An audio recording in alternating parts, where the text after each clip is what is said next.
कि मैं दुनिया को मनाने में लगा हूं। अध्यक्ष महोदय, मैं भारतीय जनता पार्टी के लिए बता रहा हूं ये लाइनें कि मैं दुनिया को मनाने में लगा हूं, मेरा घर मुझसे रूठा जा रहा है। मैं दुनिया को बनाने में लगा हूं, मेरा घर मुझसे रूठा जा रहा है। मुझे याद है कि जिस दिन पहलगाम हमला हुआ उस दिन वहां का हर पर्यटक पूछ रहा था, जो पर्यटक पूछ रहे थे कि खतरों के बीच मेरी रक्षा करने वाला कोई वहां क्यों नहीं था। आखिरकार ये सबके मन में सवाल यही है कि जिस समय घटना हुई आखिरकार उन्हें बचाने वाला कोई क्यों नहीं था। और जो सरकार ये दावा करती है 370 के बाद ये कहा सरकार ने कि भविष्य में कोई आतंकवादी घटना नहीं होगी, वहां टूरिज्म बढ़ेगा। जितने लोग वहां गए वो सरकार के भरोसे पे गए थे, क्योंकि पहलगांव से पहले पुलवामा भी हुई और पुलवामा में भी यही बात रखी गई थी कि इंटेलिजेंस फेलियर है। उस समय भी किसकी जिम्मेदारी थी इंटेलिजेंस फेलियर की, किसी को नहीं पता। और अगर इंटेलिजेंस फेलियर पहले था तो पहलगांव में भी वही इंटेलिजेंस फेलियर हम लोगों को और पूरी देश की जनता जानती है आखिरकार जिम्मेदारी किसकी बनती है। पहलगाम की पीड़ित महिलाओं के बारे में कहे गए बयान के लिए निंदनीय शब्द से निंदनीय शब्द तक को आपत्ति होगी। नारी वंदन की जगह नारी का अपमान, निंदा और हर संभव शोषण उत्पीड़न करना ही भाजपा का असली चेहरा है, जो बेहद शर्मनाक है। माननीय सभापति, मैं धन्यवाद देता हूं आपको कि आपने मुझे बहुत महत्वपूर्ण विषय पे बोलने का मुझे मौका दिया। अभी मैं तमिलनाडु के डीएमके की माननीय सदस्य कानीमोझी जी को मैं सुन रहा था और उन्होंने मैं उनको धन्यवाद देता हूं कि कई महत्वपूर्ण बातें उन्होंने रखी और अभी भी उनको अपनी अच्छी बातों के लिए बधाई मिल रही है। हमें खुशी है इस बात की कि विपक्ष में जो लोग हैं उनको बधाई मिल रही है, लेकिन सत्ता पक्ष के लोग जब बोल के जा रहे हैं तो उनके सदस्य भी उन्हें बधाई नहीं दे रहा कोई। अध्यक्ष महोदय, मैं धन्यवाद देता हूं आपका भी, और क्योंकि मैं उनकी बात सुन रहा था, उनकी बात सुनने से मुझे कुछ याद आया। मैं ये कहना चाहता हूं 2 लाइनों में कि मैं दुनिया को मनाने में लगा हूं। अध्यक्ष महोदय, मैं भारतीय जनता पार्टी के लिए बता रहा हूं ये लाइनें कि मैं दुनिया को मनाने में लगा हूं, मेरा घर मुझसे रूठा जा रहा है। मैं दुनिया को बनाने में लगा हूं, मेरा घर मुझसे रूठा जा रहा है। अध्यक्ष महोदय, बात शुरू करने से पहले मैं सबसे पहले भारत की सेना, उसका आभार, उसका धन्यवाद देना चाहता हूं। दुनिया में साहसी फौजों में गिनती अगर होती है तो हमारी भारत की सेना सबसे आगे दिखाई देगी। उनके पराक्रम पर, उनकी वीरता पर, उनके अदम्य शौर्य पर हमें सबको गर्व है। कोई ऐसा भारतीय नहीं होगा जिसको गर्व ना हो। हमें अपनी फौज पर गर्व है और हमें इस बात के लिए भी गर्व है कि जब सेना ने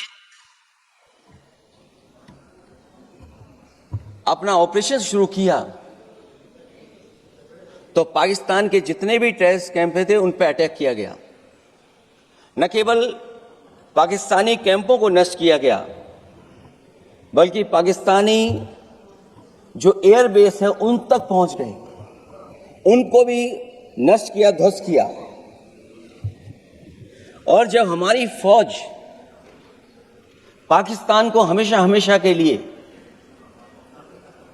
एक पाठ पढ़ा सकती थी, एक ऐसा संदेश जाता कि भविष्य में पाकिस्तान कभी ये हिम्मत नहीं जुटा पाता,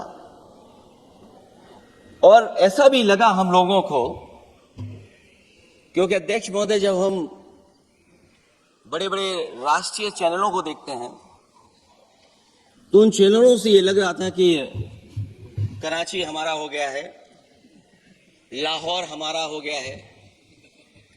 किसी चैनल ने किसी को ये भी बताया कि हमने उनको पकड़ भी लिया है। जो कमेंट्री, जो विजुअल्स थे, वो ऐसा लग रहा था कि अध्यक्ष महोदय अब पीओके हमारा हो जाएगा। हालांकि सरकार के इंजनों को मैं टकराता हुआ देखता हूं, हो सकता है ये मेरा भ्रम हो, लेकिन पीओके के मामले में सभी इंजन हमें एक दिखाई देते हैं। और जहां पीओके पे पहुंचने तक की बात थी, कुछ लोग तो पीओके पर ये कह रहे थे कि हमारा कब्जा हो जाएगा, 6 महीने का केवल हमें मौका मिल जाए। ये अफसर सरकार आखिरकार पीछे कैसे हट गई और क्या कारण था कि सरकार को सीज फायर का ऐलान करना पड़ा? अध्यक्ष महोदय, हमें उम्मीद थी कि सरकार सीज फायर करेगी, सरकार ऐलान करेगी, लेकिन इनकी मित्रता बहुत है, बहुत गहरी मित्रता है। और उसका परिणाम यह है कि इन्होंने अपने मित्र से ही कहा कि आप ही सीज फायर अनाउंस कर दीजिए, हमारी कोई जरूरत नहीं है, हम सीज फायर आपसे ही स्वीकार कर लेंगे। आखिरकार किस दबाव में ये सरकार स्वीकार कर रही है? वैसे तो अध्यक्ष महोदय, आज जिस विषय पर बोलने के लिए मैं खड़ा हुआ हूं, दरअसल वो विषय होना ही नहीं चाहिए था। ये दुर्भाग्यपूर्ण है कि आजादी के इतने साल बाद भी ऐसे मुद्दे बने हुए हैं। ये बात अध्यक्ष महोदय पक्ष विपक्ष की नहीं है, देश की सुरक्षा की है, जनता के जीवन और रक्षा की है। हम सब मिलकर के कोई ऐसी नीति रणनीति बनाते क्यों नहीं है जिससे सीमाएं हमेशा हमेशा शांत रहें। लेकिन पहलगांव की घटना ने साबित कर दिया है कि लापरवाही देशवासियों की जान ले सकती है। और अभी जब मैं सुन रहा था और बहुत ही उत्तेजित भाषा में जब जवाब मिल रहा था, उत्तेजित भाषा इसीलिए बोल रहे हैं कि जनता सम्मोहित हो जाए, जनता स्वीकार करने लगे। लेकिन सच्चाई ये नहीं है। आप कितना भी उत्तेजित बोलें, देश की जनता समझ रही है।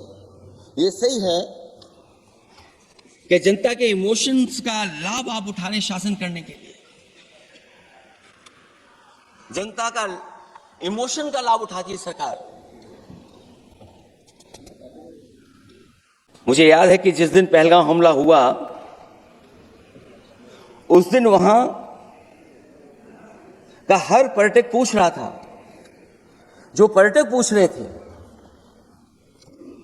कि खतरों के बीच मेरी रक्षा करने वाला कोई वहां क्यों नहीं था। आखिरकार ये सबके मन में सवाल यही है कि जिस समय घटना हुई, आखिरकार उन्हें बचाने वाला कोई क्यों नहीं था। और जो सरकार ये दावा करती है, 370 के बाद ये कहा सरकार ने कि भविष्य में कोई आतंकवादी घटना नहीं होगी, वहां टूरिज्म बढ़ेगा। जितने लोग वहां गए वो सरकार के भरोसे पे गए थे, वो सरकार के आश्वासन पे गए थे। और आखिरकार सिक्योरिटी लैब्स की जिम्मेदारी कौन लेगा?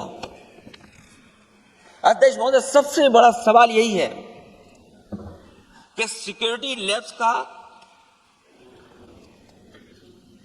रिस्पॉन्सिबल कौन होगा, वो जिम्मेदारी कौन लेगा? और ये जो पहलगांव की घटना हमारे इंटेलिजेंस फेलियर की वजह से है, उन्हें मैदान को खुला छोड़ दिया। वो सरकार जानती होगी कि कितना समय लगा होगा फोर्सेस को आने में। आखिरकार वो जिम्मेदारी किसकी है? और फिर सरकार को यह जरूर बताना चाहिए कि सरकार क्या क्या कदम उठा रही है कि भविष्य में ऐसी घटना ना हो। क्योंकि पहलगांव से पहले पुलवामा भी हुई और पुलवामा में भी यही बात रखी गई थी कि इंटेलिजेंस फेलियर है।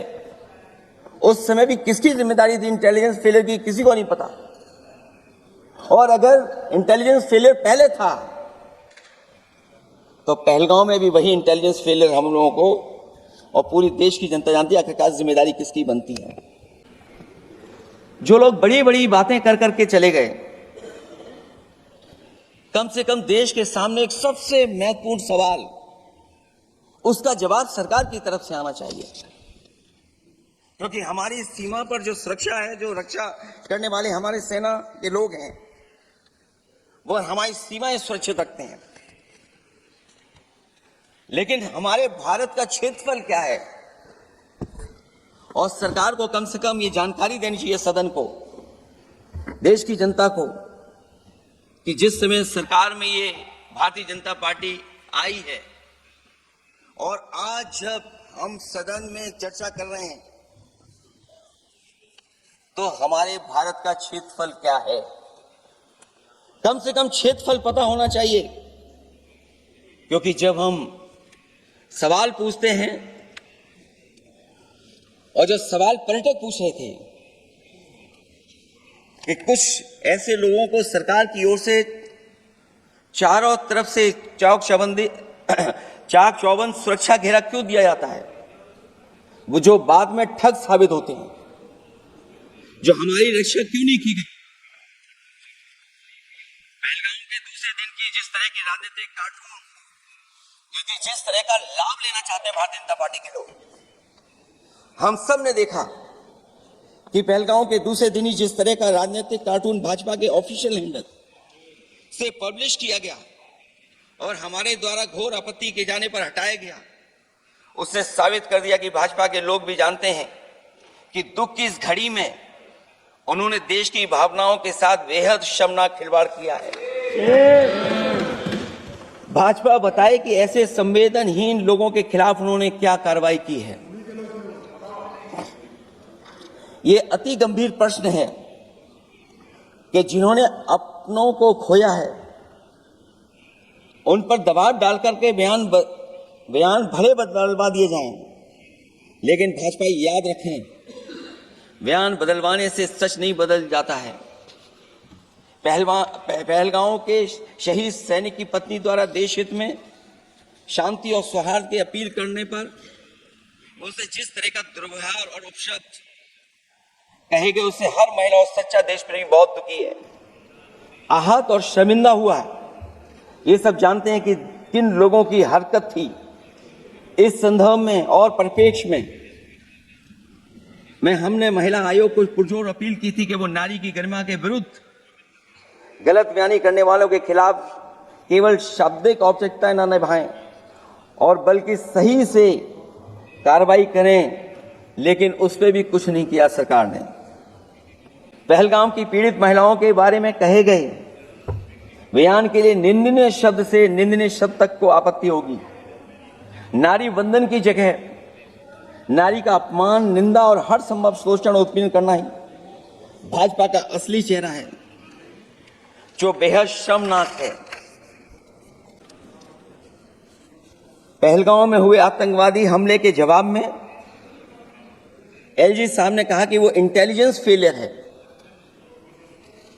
लेकिन यह नहीं बताया कि फेलियर क्यों हुआ है। अध्यक्ष महोदय, मैं उम्मीद करता हूं कि सरकार का यह जवाब जरूर आए कि फेलियर क्यों हुआ है। ऑपरेशन सिंदूर के नाम पर जो प्रचार किया गया वो भी निंदनीय है। सच तो यह है कि ऑपरेशन सिंदूर का होना ही सरकार की विफलता का प्रतीक है। इससे बड़ी विफलता सरकार की कोई नहीं हो सकती कि अध्यक्ष महोदय, हम और आप सब मिलकर के बैठ करके सिंदूर ऑपरेशन पर बहस करें, चर्चा करें। ऑपरेशन सिंदूर के दौरान विदेशी लोगों ने दावा किया कि उन्होंने उसे रुकवाया है।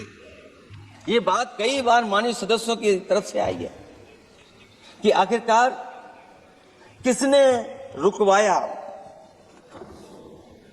हमसे हमारी संप्रभुता खंडित हुई है। संप्रभुता ही स्वतंत्रता की सुनिश्चित करती है।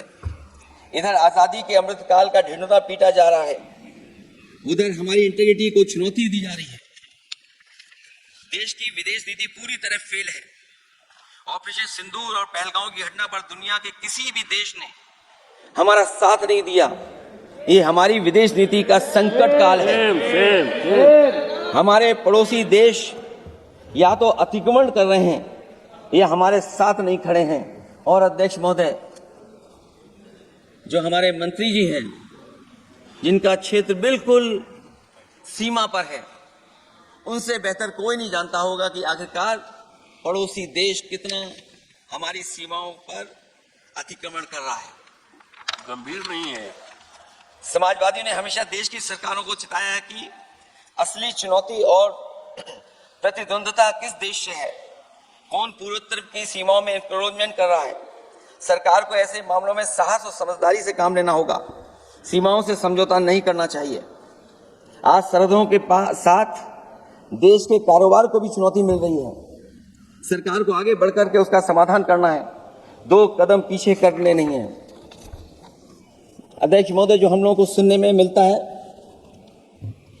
ये सरकार जवाब दे कि आखिरकार जो पाकिस्तान है उसके पीछे कौन सा देश खड़ा है। आखिरकार हमें चीन से उतना ही खतरा है जितना हमारे देश में आतंकवाद से खतरा है। सरकार की जो नीतियां हैं, सरकार के जो फैसले हैं, वो कहीं ना कहीं ऐसे हैं जो हमारा सीमाओं का अतिक्रमण कर रहा है, उसी की व्यापारिक गतिविधियों में मदद करने का काम करते हैं। सरकार को अपनी आर्थिक नीतियों के लिए गंभीरता से पुनर्विचार करना होगा। हमारा व्यापार कारोबार मजबूत होगा तो कोई हमें चुनौती नहीं दे पाएगा। बात केवल $1 ट्रिलियन की नहीं, बल्कि देश की सुरक्षा और आत्मनिर्भरता की होनी चाहिए।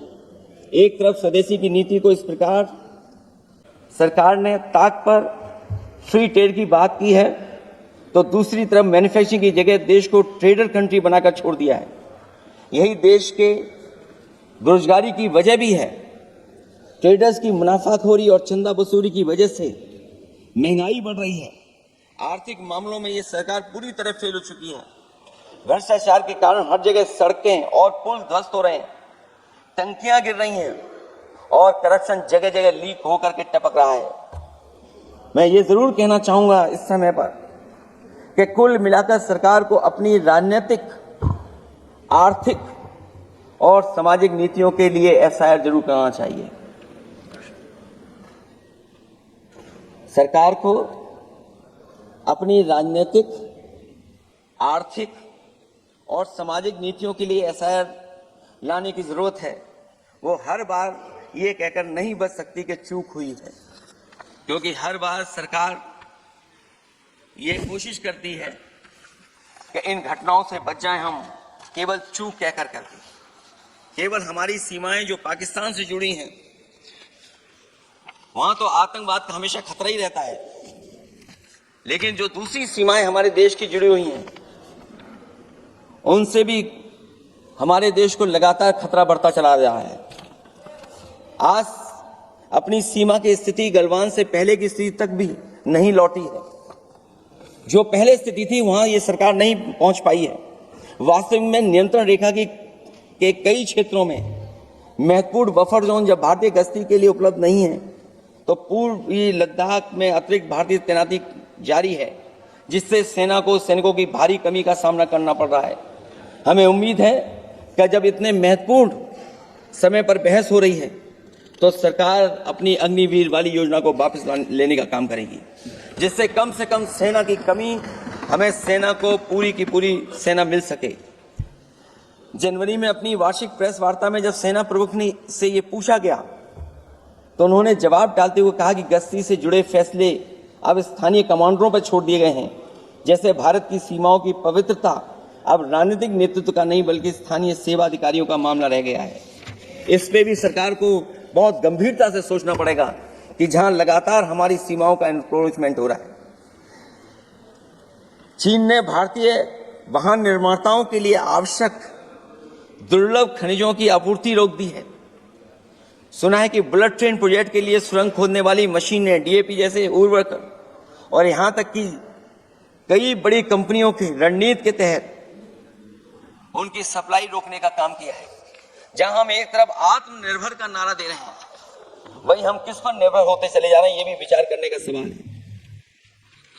सुनने में आ रहा है कि कुछ महीनों के बाद सरकार बीजिंग में मंत्री अधिकारी सब मिलकर के कोई बहुत बड़ी मीटिंग होने जा रही है। कहीं ऐसा तो नहीं है जो कूटनीतिक भागदौड़ चल रही है, कहीं कोई हमारी कमजोरी तो नहीं उजागर कर रही है। इसलिए जहां हमें पाकिस्तान से खतरा है, उसकी सीमाओं से हमारा आतंकवाद आ रहा है, वहीं जो उसके पीछे खड़ा हुआ देश चीन, उससे भी हमें सावधान रहना पड़ेगा। और अध्यक्ष महोदय, हम सब समाजवादियों ने कई मौकों पर ये बात रखी और कही कि हमारा खतरा पाकिस्तान से नहीं है, हमारा खतरा है चीन से। न केवल वो हमारी जमीन छीन रहा है समय समय पर, बल्कि हमारे बाजार को भी छीनने का काम कर रहा है।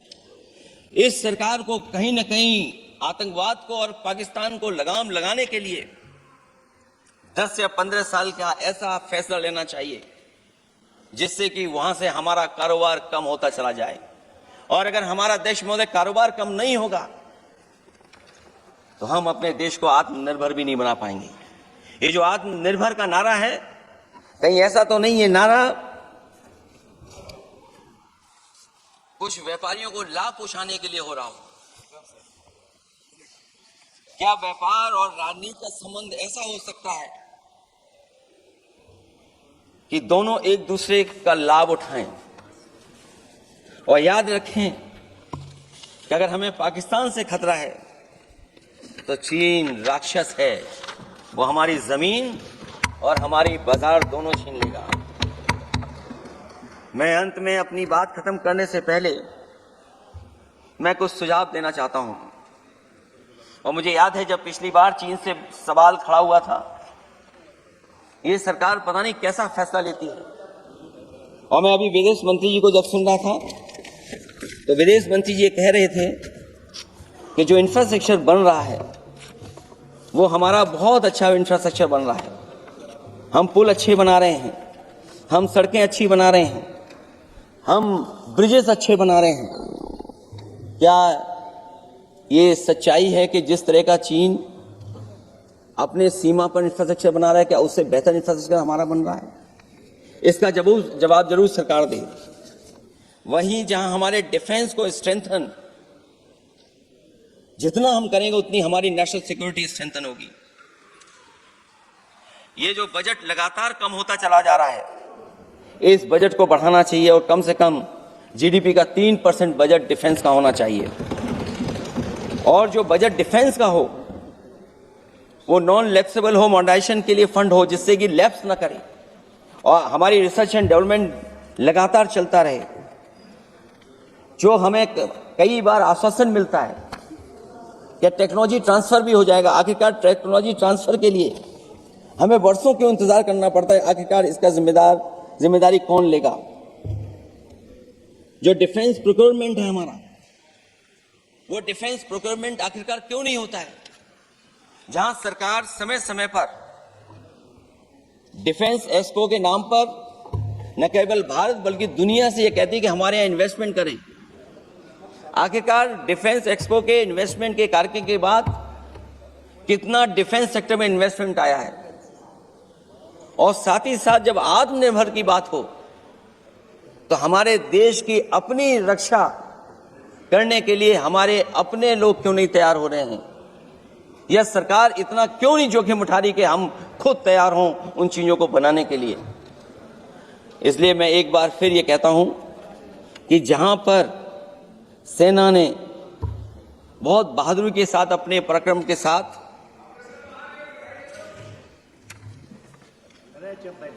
पराक्रम, वीरता और अदम्य शौर्य की जो उन्होंने परिचय दिया, उसके लिए फौज को मैं बधाई देता हूं। लेकिन अभी जब मैं सुन रहा था ये जो अभी आतंकवादी मारे गए हैं, आतंकवादी मारे जाते हैं, हम सब पक्ष में हैं, लेकिन हर जगह राजनीतिक लाभ आखिरकार कौन उठा रहा है? क्योंकि मैं अपनी बात खत्म कर रहा था, अध्यक्ष महोदय ये पूछ रहे हैं कि आज महादेव ऑपरेशन पे मैं धन्यवाद क्यों नहीं दे रहा हूं। अध्यक्ष महोदय, जिस समय समर्थन की बात आई, पूरे देश के जितने भी राजनीतिक दल हैं वो आपके साथ थे। आखिरकार इनकाउंटर कल ही क्यों हुआ? और अध्यक्ष महोदय, फिर वही बात मैं दोहराऊं जिसकी वजह से पहलगांव हुआ, जिसकी वजह से पुलवामा हुआ। अगर ये इतना ही टेक्नोलॉजी और इन सब चीजों को समझते हैं और जानते हैं, इतना ही टेक्नोलॉजी और इन चीजों को सब समझते हैं, तो आखिरकार अध्यक्ष महोदय पुलवामा में जो गाड़ी में RDX आया, वो गाड़ी आज तक क्यों नहीं पकड़ी गई? और शायद भारतीय जनता पार्टी के लोग ये जानते होंगे कि बहुत सारे विभाग सरकार के होते हैं, सैटेलाइट इमेजेस देते हैं। अगर आज भी भारतीय जनता पार्टी चाहे तो पुलवामा में जो गाड़ी आई है, सैटेलाइट इमेजेस से वो पता कर सकती है कि वो किस रास्ते से वो गाड़ी आई थी। आप हिम्मत क्यों नहीं जुटा पा रहे हैं उसके लिए? और फिर पहलगांव में किसी भी दल ने आपके साथ किसी तरह की राजनीतिक बातचीत नहीं की, लेकिन राजनीतिक लाभ आपने कांग्रेस पार्टी से भी उठाने की कोशिश की, हमारे से भी उठाने की कोशिश की। अगर डेलीगेशन भेजना ही था आपको तो पॉलिटिकल पार्टीज तय करती हैं, आप नहीं तय कर सकते। ये राजनीति कौन कर रहा है? और फिर अध्यक्ष महोदय, राजनीति करने वाले वो लोग जो अपने चुनावी भाषण में कह रहे थे कि पीओके हम 6 महीने में ले लेंगे, हम अक्साई चिन्ह ले लेंगे। इसीलिए मैंने सवाल पूछा अध्यक्ष महोदय सरकार से कि जिस समय सरकार में भारतीय जनता पार्टी आई, उस समय भारत का क्षेत्रफल क्या था और भारत का क्षेत्रफल आज क्या है? क्या 5 फिंगर्स, पेंगोंग लेक, गलवान घाटी, रजांगला, उसका जवाब किसके पास है? सरकार के पास है क्या कि नहीं है? और मैं आज अध्यक्ष महोदय कहता हूं, हम वॉर के खिलाफ हैं, हम वॉर नहीं चाहते हैं, लेकिन सीमा पर शांति रहे, हमारा कोई इंक्रोचमेंट नहीं करे। झगड़ा मैं आज भी कहता हूं, ये लड़ाई आपको, जो लड़ाई हुई है वो पाकिस्तान से आप नहीं लड़े हैं। अध्यक्ष महोदय, आप कितना भी छिपना चाहोगे, छिपाना चाहोगे, कोई भी स्वीकार नहीं करेगा। ये जो लड़ाई लड़ी गई है, ये आपको चीन से लड़नी पड़ी थी। और जो समय आप बताते हैं कि इस समय से इस समय तक हमारी एयरफोर्स और हमारे लोगों ने हमला किया, टेररिस्ट लोगों के तमाम सेंटर्स को खत्म किया है, तो हमारे मन में भी एक इच्छा आती है कि हमारे सबसे बेहतरीन एयरक्राफ्ट जो नींबू और मिर्च लगा करके जिनकी पूजा की गई थी, वो कितने उड़े थे? हम और सवाल नहीं पूछना चाहते हैं हम आपसे, मैं केवल इतना पूछना चाहता हूं कि जिन एयरक्राफ्टों को नींबू और मिर्च लगा करके पूजा की गई थी, वो एयरक्राफ्ट कितने उड़े थे? हमें अपनी पूरी एयरफोर्स पे गर्व है। इतने बेहतरीन पायलट किसी के पास नहीं है जितने बेहतरीन पायलट हमारे पास हैं।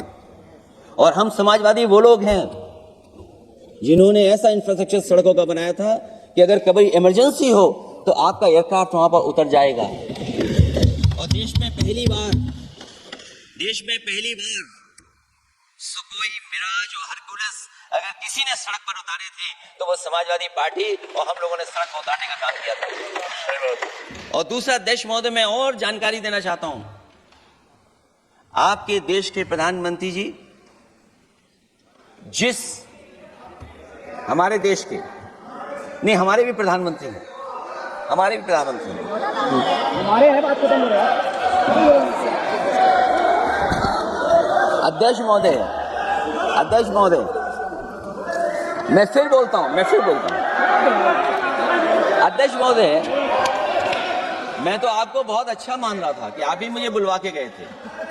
मैं फिर बोलता हूं, देखिए प्रधानमंत्री जी की लाइनें हैं ये वाली, मैं दुनिया को मनाने में लगा हूं, मेरा घर मुझसे रूठा जा रहा है।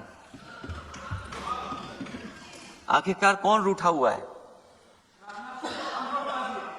इस देश में? जो हमने देखा इतने दिनों में, प्रधानमंत्री जी डिफेंस मिनिस्टर का भी रोल प्ले कर रहे थे। इसलिए जिस सड़क पर हमारे देश के प्रधानमंत्री जी हरकुलिस विमान से उतरे थे, वो हाईवे किसी ने डिजाइन किया था? तो समाजवादी लोगों ने डिजाइन किया था। यूपी में तो डिजाइन हो गया एक और, लेकिन देश में क्यों नहीं ऐसी सड़कें बन रही जहां पर इमरजेंसी के समय पर एयरफोर्स इसको इस्तेमाल कर सके?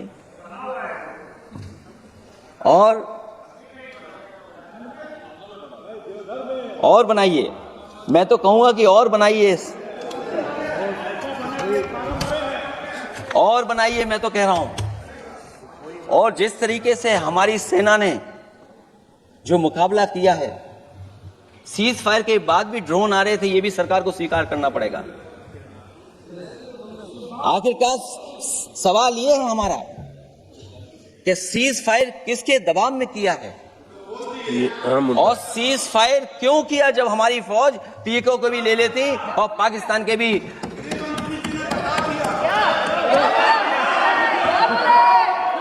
अध्यक्ष महोदय, सीज फायर आपके मंत्री जी ने नहीं किया, सीज फायर आपके मंत्री जी की तरफ से नहीं आया, क्योंकि हमारे मंत्री जी वो सोशल मीडिया को देखते नहीं है। सबसे पहले सोशल मीडिया पे बात आई थी, आपको 1 घंटे बाद किसी ने पढ़ के बताया होगा।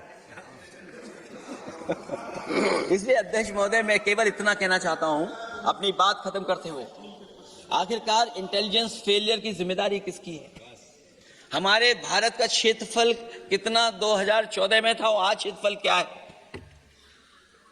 और लगातार इनकी सरकार में आतंकवादी घटनाएं क्यों हो रही हैं?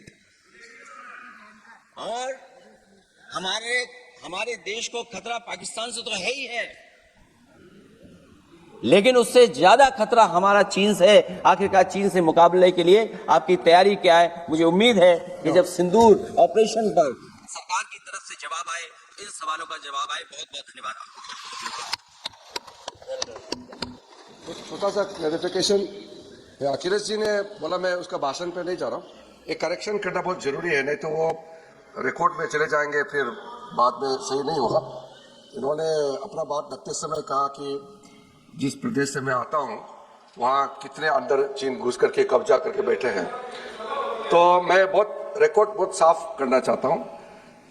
1962 में जब चीन आक्रमण हुआ 10 अक्टूबर को, मेरे गांव से होते हुए 1 महीने 10 दिन असम के मिसामारी तक पहुंचे चीन की आर्मी, फिर वहां 21 नवंबर को सीज फायर करके वो पूरे के पूरे वापस विड्रॉ करके चले गए।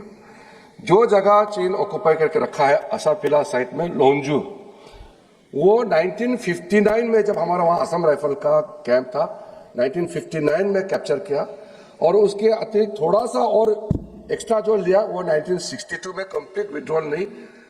उसके बाद 1962 के बाद वहां मैकमोहन लाइन जमीनी पे रेखा नहीं, इसको एलएसी कहा जाता है, line of actual control, 1 inch, कई सरकार आए हैं 1962 के बाद अरुणाचल प्रदेश में 1 इंच चाइना ने एक्स्ट्रा ना अंदर घुसा है ना जमीन लिया है। ये रिकॉर्ड क्लियर होना चाहिए। ओके।